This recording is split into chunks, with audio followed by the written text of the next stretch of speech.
Hello, everyone, and welcome to this series on our Voices of Innovation Europe book. I'm one of the co-editors, Dr. Aditi U. Joshi, and I am very pleased to be here with some of our authors who are going to tell us about their project today. My colleagues today are all from the Asclepius Project, which they're going to tell us more about. For everyone out there, our book comes out in May, and to learn more about their project, make sure you get it. So I'm going to turn it over to you guys. Please give us a brief introduction and tell us about yourselves. Thank you, Aditi. I've got the honor to go first. I'm Francine de Stoppelaar. I use my 30 years of hospital chief pharmacist, digital operation and patient safety experience to support organizations strategizing and implementing their digital and automation management journey for the future. I have a passion, deep passion for improving patient and medication safety, supporting the workforce, enhancing efficiencies through digital transformation. So we founded the Asclepius Project to work with peers throughout Europe, share knowledge, experience, passion, and provide advice. And I now hand over to Pat. Thank you, Francine. I'm Pat van Oorschot. I've gained almost 30 years of experience in hospital pharmacy, strategy, and economics across European healthcare systems to support organizations in designing and implementing their digital and automated medication management journey. And I've gained a strong focus in translating vision into practical step-by-step implementation of closed-loop medication management. And I'm also a co-founder of the Asclepius Project. And now I hand over to Patrick. Thank you, Pat. Last but not least, I'm another Patrick Koch, based in Belgium. I'm also a consultant specialized in digital transformation of medication management in European hospitals. Actually, I support hospitals like Pat in designing and deploying the pharmacy automation project. I am one of the three co-founders of this Asclepius project, but I'm also co-leading a special interest group from the European Association of Hospital Pharmacists dedicated to interoperability in automation. Well, welcome everybody. I told Francine this, but I love the name Asclepius. So for those who don't know or haven't realized, he is the god of medicine. And the symbol of medicine is a rod of Asclepius. It is not Hermes or Hermes, as people say. It's not that. So let's get into it. What is the core problem that the Asclepius Project addresses, and why does it matter right now? Let's give me a head start here. The core problem is that medication processes in hospitals are still fundamentally fragmented. Prescribing may be digital, dispensing partially automated, and the administration barcode supported. But these steps often operate as separate islands rather than as one coherent system. So instead of a closed loop, we've created a faster version of disconnected processes. And that matters because medication is where clinical risk, operational complexity, and also financial pressure all come together. Right, Francine? Sure. Thank you, Patrick.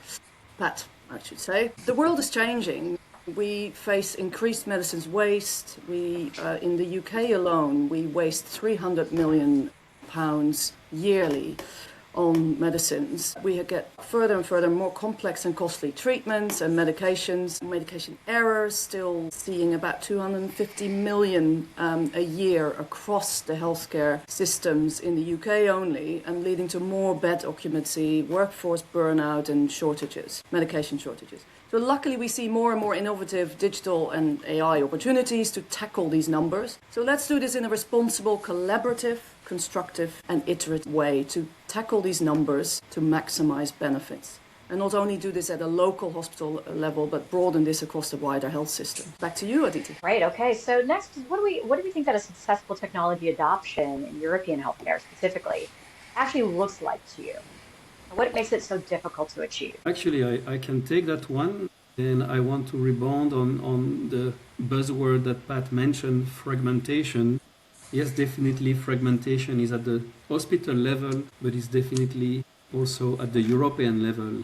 Each country has its own regulatory framework, its own level of digital maturity, its own way to organize healthcare. And so at the end, it makes actually the deployment of digital workflows and automation systems quite complex. The interoperability is definitely a big challenge, and when we digitize operation, really the key element is make sure that the whole chain work as an ecosystem with a seamless workflow, achieving really this true closed-loop medication. The other big problem or obstacle is not technical, is organizational. You need obviously to change and transform the organization. That means you need leadership support, alignment between multiple stakeholders. You need to think about the design of your workflow, and finally you need training of the users and trust of the users between themselves.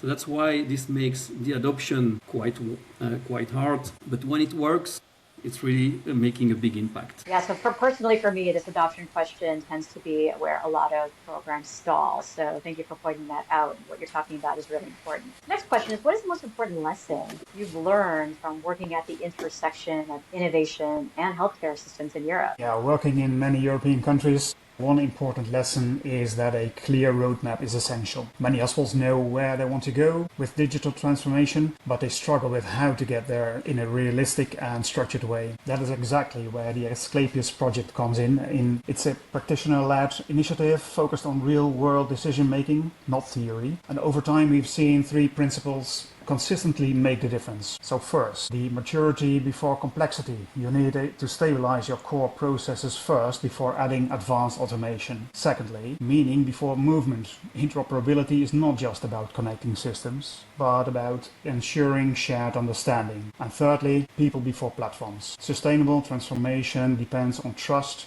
on rules, and on how people actually work in practice. So if you get those three right, you significantly increase your chances of success. Right, Patrick? Yeah, correct. I agree. And even I would add, if you allow me, from my experience, the biggest success factor is really creating a common understanding, a common language between all the stakeholders, not only from a technical standpoint, but also from an organization standpoint, as I just mentioned.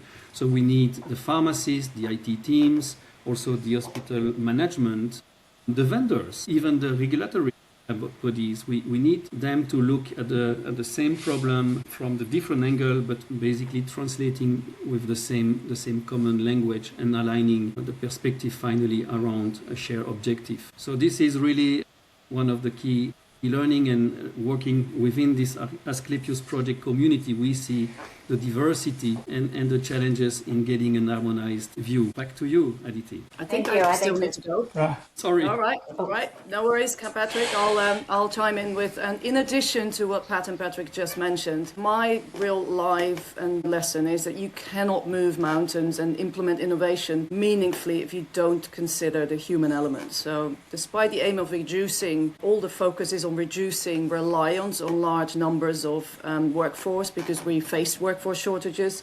Through implementing digitally smart processes, we still cannot do anything like this without people. So I speak from experience from a very carefully planned big bang go live in a newly built hospital in central London. It's one of the hardest things I've ever done in my professional career. So I know that teamwork, collaboration across all disciplines, training, retraining, preparation, cheerleading, resilience building, and really good governance and iterative continuous improvements are absolutely key to make this work. And now back to you, Aditi. That's really important and way to talk about things that really need to happen for all of this to work now that we have all the technology. The last question we're asking everyone, looking a little bit in the future, where do you see European health innovation in 5 to 10 years, and what needs to happen to get there? It's let me start. It's really an exciting question. I believe that healthcare will not be just more digitized than it is today. It really could and should be delivered in a different way and quite differently. And especially in that perspective, probably you have heard about this European Health Data Space initiative that is going to be implemented from 2030. That will be really, in my opinion, a real turning point for healthcare in Europe. If it delivers on its promise, then it will really impact and reduce the fragmentation, push the harmonization of the practices, create finally a much larger environment, market, if we could even say, that will be built on interoperability, interoperable health data. So the end result will be more connected, more predictive, more personalized healthcare, and finally safer and more efficient for patients. But this will not happen automatically, right? We still need to work a lot on it. We need execution, we need to push standards, we need the trust, and we need the courage to not only the technology, but also the way we are organizing healthcare. That's my perspective. But what about you? Yeah. If you bring this back to medication management, it means moving towards true closed-loop medication management, not as isolated projects in individual hospitals, but as integrated systems that are designed, implemented, and also improved together. And that's exactly where we see the need for a shift from local optimization to collective learning across Europe. All right, Francine? Yeah.